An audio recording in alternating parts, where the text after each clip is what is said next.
everyone, and welcome to Entertainment Weekly's What to Watch, the show where EW staff help you solve your viewing dilemmas. I'm your host, Gerrad Hall, and I'm joined this week by my personal heroes. Why? Because they have all voted. Executive editor Sarah Rodman, TV critic Darren Franich, and senior writer Samantha Highfill. Hello to all of you. Great to see you. This might be the episode I have been waiting for all year. I'm so excited, and here's why. If you are a faithful What to Watch viewer who has seen every episode, hey mom, you'll know that frequent guests Sarah Rodman and Darren Franich have not minced hyperbole when talking about our first show about a certain helmeted bounty hunter in a galaxy far, far away. That's right, this week sees the return of the Disney Plus series The Mandalorian, starring Pedro Pascal as the titular Mando, who was wearing a mask before it was cool. And of course, the child, aka Baby Yoda. Okay, so depending on who you ask, this series is either the greatest Star Wars property in the Disney era, or it is a glorified action figure playset brought to life. So, today, representing both sides of this argument are Darren and Sarah, because surely there isn't anything more important to make a decision about this week. You'll both have 2 minutes uninterrupted. I have a mute button. I'm just kidding. Not really. Okay, so Sarah, I'd like to start with you. Make your argument. Why will you be watching season 2? What has you so excited? I am excited for many, many reasons. I had low expectations actually for before the show came on. And then they exceeded my expectations oddly by making it an Adventure of the Week show. I thought it was going to be a big mythology, overarching, I'm going to be confused. Why do all these people, are they named Moff? And it was not like that. I could understand it. And it was like a different sort of faux big bad of the week with, a little bit of mythology going in. And not generally like a sentimental, oh, he's so cute person, but oh my God, he's so cute. He's so cute. And when Pedro Pascal doesn't have a helmet on, he is also very attractive. And I like picturing him under the helmet. So there are a lot of things that might be a male-female thing going on here. Amy Sedaris as a space junk woman whose heart is melted by Baby Yoda. Giancarlo Esposito, the king of television, with the special fancy lightsaber, the darksaber, I believe it's called. And most importantly to me, Carl Weathers, the Weatherman. I don't understand how you could not like a show that has Carl Weathers in it. He was Apollo Creed. He was Action Jackson. He was the black guy from Predator, as he put it himself on SNL. And I know what you're all thinking, that Danny Glover was the black guy from Predator, but that was Predator too. So I don't know how you could not love this show. And also it's like Bad News Bears, the professional, Paper Moon, the gruff old dude and the kid. And then the kid doesn't even talk, which is fantastic. So I'm just saying there are many things to love about it. And if you already enjoy Star Wars, why would you not be on board? Okay, so that brings us to defense Darren. Rests. Yeah, here we go. Sorry, I'm just recovering from that comparison to Paper Moon, one of the greatest movies of all time. No, conceptually. Well, sure, conceptually, lots of things are similar to lots of things, but in actuality, The Mandalorian is not good. Listen, everything Sarah just said, I really respect. I understand. The thinking that goes into liking this show is deeply rooted in nostalgia for Star Wars. I think a lot of people were just exhausted by the Disney movies and were looking for anything. As she herself would maybe admit, low expectations help. But listen, let's get down to brass tacks here. This is bad fan fiction about a nicer version of Boba Fett, and the only thing cool about Boba Fett, besides his helmet, was that he was not nice. He gets to interact with a cuter version of Yoda who doesn't talk, and the coolest thing about Yoda was how he talked, so I'm already pretty suspicious. Highly disagree. On a conceptual level, I'm already a little suspicious of the show. But I do respect what Sarah was saying about the Adventure of the Week thing. I think that's a really cool form of science fiction storytelling that honestly we've lost a little bit of. I mean, I love that kind of episodic style. I just thought season 1, all the adventures were so lame. I mean, the thing where they were fighting an AT-ST with the villagers would not have sufficed as a mid-season episode of Hercules: The Legendary Journeys. Like, the thing where they were breaking into the prison would not suffice as a, animated cinematic cutscene in a mid-level Star Wars video game. I know there's a lot of talented people involved in the show. Pedro Pascal is incredibly charismatic.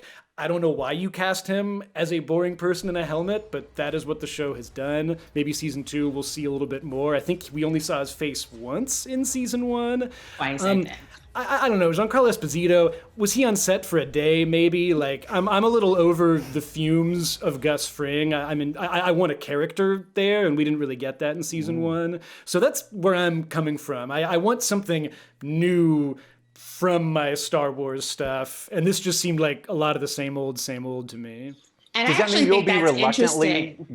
So go ahead, well, just Sarah. quickly, as a rebuttal, but not even a rebuttal, actually, just like I understand where you're coming from. I think that the depth of your Star Wars knowledge and fandom also affects how much you enjoy this show. If you're coming to this as a total newbie, which I think a lot of people were, it's not boring and familiar because you're not familiar with it. And I think if you're a crazy newbie at this point, are you kidding? Lots of my relatives, like a lot of people. All right, you guys, hold that thought. We need to take a quick break, but we will be right back with more of What to Watch.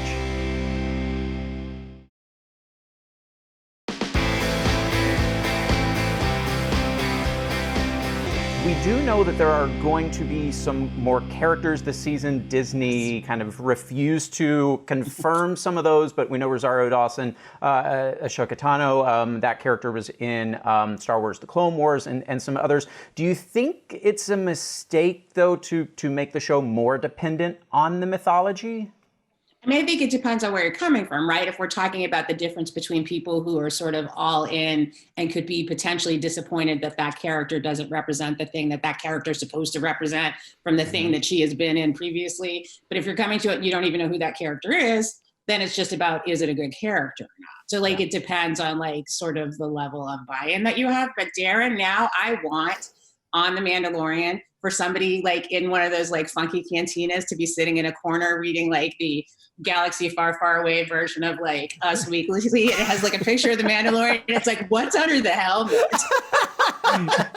Like reading an expose about, what's happening. That is also there. the show. Yeah, let's have Betty White as a hard-nosed, like Betty White as a hard-nosed celebrity journalist in the Star Wars universe. Right, exactly. Does he have a quarantine beard under there? Right. What's happening? Betty White is a gossip reporter. I'm here for it. Absolutely. I wish we'd had one of those dials that Sam could have been like, during actual debates, leaning toward one or the other and who's making valid points. So I am going to turn it over to Samantha at this point. You've been listening to the arguments as an impartial observer. Who had the better argument, or does it even matter?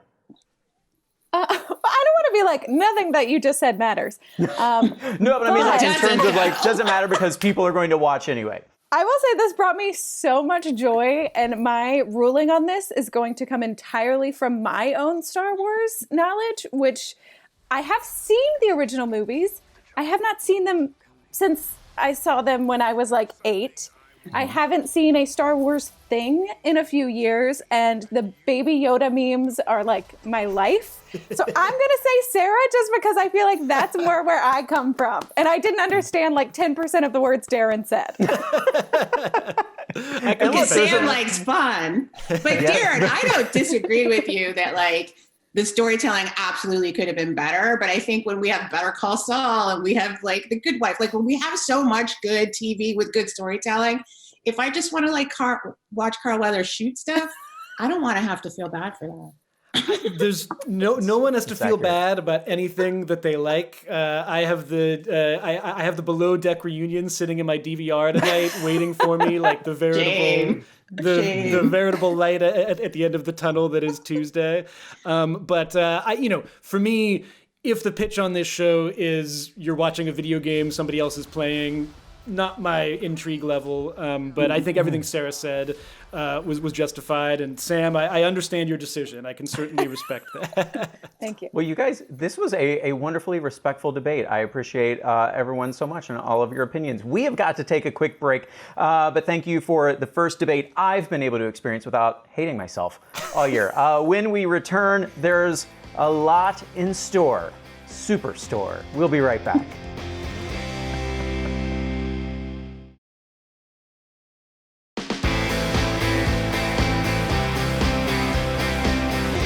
Welcome back. I am on cloud nine this week because of the highly anticipated return of the hit NBC series Superstore. Season 6 premiered this week after Season 5 was cut short. And other than a hospital setting, Superstore is one of the only shows that has the ability to accurately portray the front lines of the pandemic. So it's in a unique position to comment on our current times. But the pandemic is not the only big challenge we'll see with the show's return. Series star America Ferrera was set to depart at the end of Season 5, but like a lot of things in our lives this year, her departure from the show didn't go exactly as planned. Sam, will fans who've been anticipating Amy's goodbye all summer be satisfied? I think so. I mean, how could you be mad at the fact that like she's going to stay for 2 episodes instead of 1? Like I think her goodbye only gets better because of this. And they do it they explain her staying in a very realistic way. Like, as you mentioned, this is a show, like episode 1 is called Essential because the people who work at Cloud9 are considered essential workers. But the thing the showrunners always talked about is they love to explore the idea of they're essential workers who are not treated like they're essential. And so what is their experience during this pandemic? And the first episode is nothing but that. It starts in March. And it's weirdly a fun time capsule, which is, I didn't think I would have fun with it because the pandemic's terrible. But it was like, oh my God, yes. Remember when we were all doing this thing or watching Tiger King or whatever the thing was? And so it kind of kicks off in March and it takes you through the months and you see them dealing with it. And it's very much so, Amy was supposed to move to California. That's her big exit. And so when a pandemic hits, your move doesn't happen for a little bit. Right. And so it's very realistic. She has to stick around and help kind of the store find its new normal, if you will. And then episode 2 is very much so like Amy's last day, wonderful farewell. I think people will be very pleased. Jonah and Amy are together. What's going to happen? Is he moving to California? Like, what's going to happen to this couple? That's the big question. I will say going into the season, like they kick off the premiere and it is very like they're both like, yes, we're moving to California together. Jonah is like figuring out his stuff. He's going with her. Does that happen? I obviously can't say, but they do. I will say I'm a shipper. Like I love all of the couple stuff. I've loved them from the beginning. And like I thought they handled this entire situation really well. I was satisfied by it. But yeah, they certainly started out thinking he's definitely moving. And then obviously like some hiccups along the way, but like whether he moves or not, I feel like I'm the showrunner. Whether he moves, I can't say. Yeah, they've definitely teased it in promos that he's moving. And I just kept watching thinking, wait, they've only said America's leaving the show. Ben Feldman's not going too, is he? So, all right. We need to take another short break. Stick around for more What to Watch.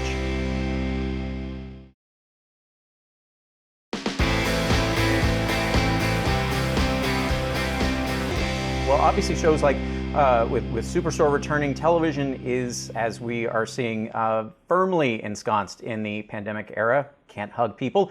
Shows are not only resuming production, but as we've seen, are also addressing the current reality Americans find themselves in. So opening this up to everyone, how do we see this era of pop culture playing out over the next few months and possibly even years as COVID eventually becomes a thing of the past? Sarah? I think that the shows that don't deal with it, the ones that have the good fortune of not having to deal with it, might end up being the sort of victors in the conversation, because I feel like it's going to get very old very quickly watching people argue about math, like watching people go through what we've just gone through in reality for the last 7 months, unless it's the most exquisite storyteller. Like the only people I really have faith in are the Kings and The Good Fight. I feel like they're probably going to do a great job on that show. But I think when you talk about the procedurals and the cop shows and like the shows that have to deal with it, I feel like the first couple might be like, oh, wow, they did that well. And by the 10th one, it'll be like, oh my God, I want to watch anything else but this. Hey, The Mandalorian's on. No thanks. Good point. Good point. Good point. Very good point. But even on The Mandalorian, he's wearing a mask, so does that count? But Darren, do you think shows need to address the current reality? Like, do they have to get into all of this? Well, it's funny. Sarah just mentioned Michelle and Robert King, two of my favorite showrunners, who've already said that their wonderful and really scary series, Evil, is not going to really be addressing the coronavirus. And I find that interesting. They're great storytellers. I'm some dummy who watches TV. It's hard for me to imagine telling a story right now that doesn't somehow involve the coronavirus. So in that sense, I am more excited about the shows that are trying to tackle this. I understand the instinct of some shows being like, it's not what we do at all. But I guess to me, it seems like it's what everyone is dealing with one way or another right now. So in that sense, I'm excited by shows that are trying to do that. But kind of echoing what Sarah was saying, if a show does that poorly, if it does not do it in a way that we're all kind of experts in what the coronavirus has been like, what 2020 has been like. So if you can't make your fictional version of that feel resonant, then that's obviously a problem. So I feel like it's kind of a no guts, no glory kind of proposition, but I'm really impressed with shows that are trying to feature everything that's been going on since production ended in some kind of, narrative way. Yeah, I'm with both of you there, and like Sarah said, I hope it doesn't continue on. Of course, I think we're going to see characters continue to wear masks if they're in public places, something like that. But This Is Us, obviously, we know is dealing with the pandemic, and of course, Black Lives Matter, because Randall's character is on the city council in Philadelphia, so he's getting to deal with both of those. The Connors, obviously, that's a show that very much reflects people's current reality. They're doing it. Blackish, it very much makes sense there. Sam, do you think it's a new normal or just deal with it and move on? What are your hopes? I mean, my hopes are the hopes I have for America, too, which is deal with it and move on. But I do think, I'm of the opinion, like, it fully depends on the show. Like, I absolutely think Grey's Anatomy has to tackle it. Do I think like a CW superhero show should tackle it? No, I don't want that. I mean, a superhero could solve it theoretically, so it doesn't make sense.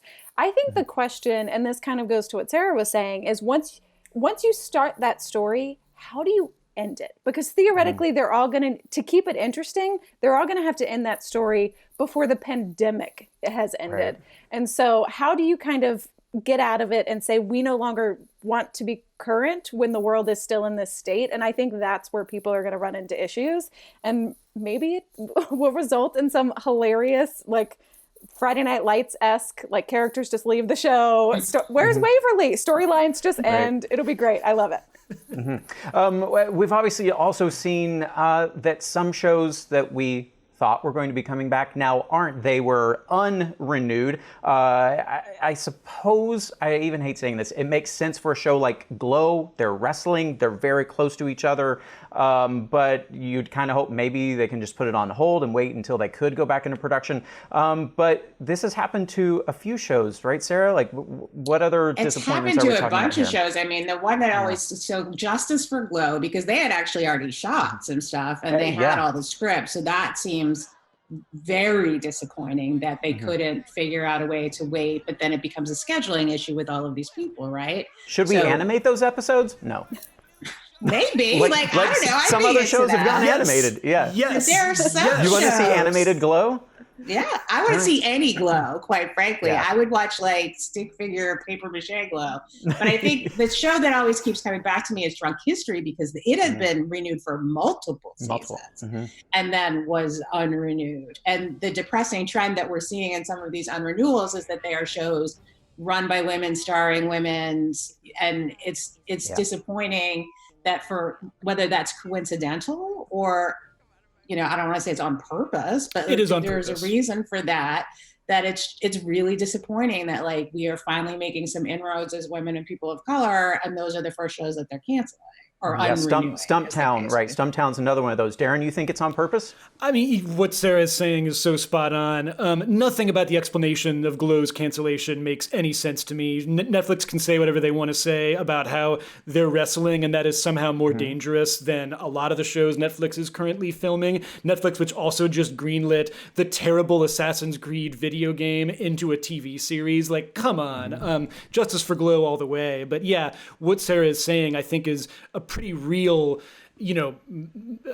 issue as we're looking at some of the unrenewal casualties right now, that it feels like a lot of the shows that are getting canceled are the really special shows. A lot of them represent some pretty incredible creations of all kinds of people. And the fact that only certain kinds of people seem to be targeted by these unrenewals is really messed up. So that's a concern for me, just as we enter into this new phase of some TV shows coming back and some not coming back.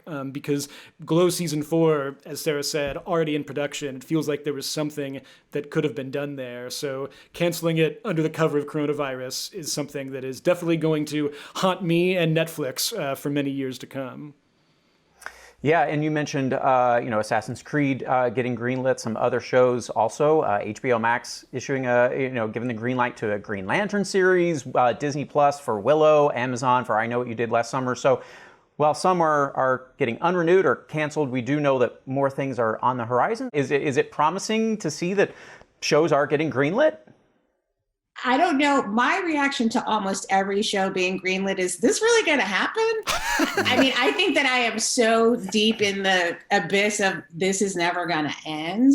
So the idea that they're unrenewing something, but then greenlighting something else, it just all seems really unrealistic to me. And that's not really as like a TV expert or a consumer. That's just like as a human being. Like, I don't understand when they're going to make this stuff when every few days we hear that a set is being shut down because of coronavirus for 2 weeks. Like, we're doing this stuff in fits and starts. And I don't know. I just feel like some of this stuff I'm excited to hear is happening, but I also wonder when it's going to happen. And I would rather get more of the stuff that I like already than this promise of a thing that might happen 5 years from now, because that's the way the world is going.